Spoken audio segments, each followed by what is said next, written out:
جمعية الدعوة والإرشاد وتوعية الجاليات بمحافظة بدر. بسم الله والحمد لله والصلاة والسلام على رسول الله وعلى آله وأصحابه ومن تمسك بسنته إلى يوم الدين. Kabilang sa pinakamainam na kawanggawa o sadaka ay ang pagbibigay ng tubig o pagpapainom ng tubig. Yan ay nabanggit sa hadis ng Propeta Muhammad sallallahu alaihi wasallam. An Sa'd bin Ubadah radhiyallahu anhu qala, Ya Rasulullah, inna ummi matat, afatasaddaqu anha? Qala na'am. Qultu fa ayyu sadaqa afdal? Qal suqyul ma. Ayon kay Sa'd bin Ubadah, kalugdan nawasan ng Allah subhanahu wa ta'ala, kanyang sinabi, O sugo ng Allah, katotohanan ng aking ina ay pumanaw na.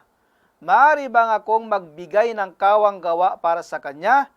Ang sugo ng Allah subhanahu wa ta'ala ay nagsabi, O, maaari kang magbigay ng kawang gawa para sa kanya.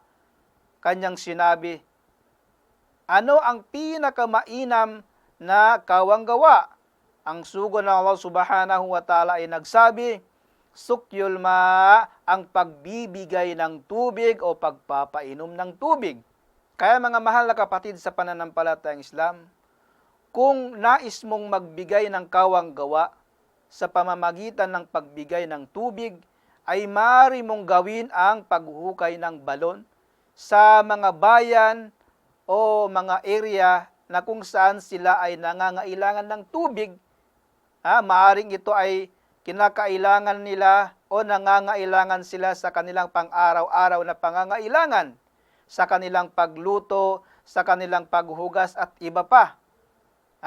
Dahil ang ganitong gawain na kawanggawa ay mananatili ng mahabang panahon at maaring marami ang makikinabang.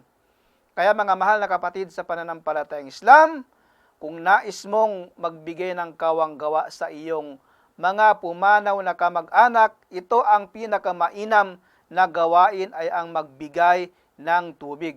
Maaari ka rin magbigay ng tubig sa loob ng masjid. Magbigay ka ng ref, maglagay ka ng ref o anumang pamamaraan na kung saan makikinabang ang mga tao sa loob ng masjid sa pamamagitan ng pag-inom ng tubig at iba pa. Naway mapabilang tayo sa mga taong gumagawa ng ganitong gawain at marami ang makikinabang sa mga nangangailangan. Wallahu ta'ala a'lam wa billahi taufiq wal hidayah. Assalamu alaikum warahmatullahi wabarakatuh.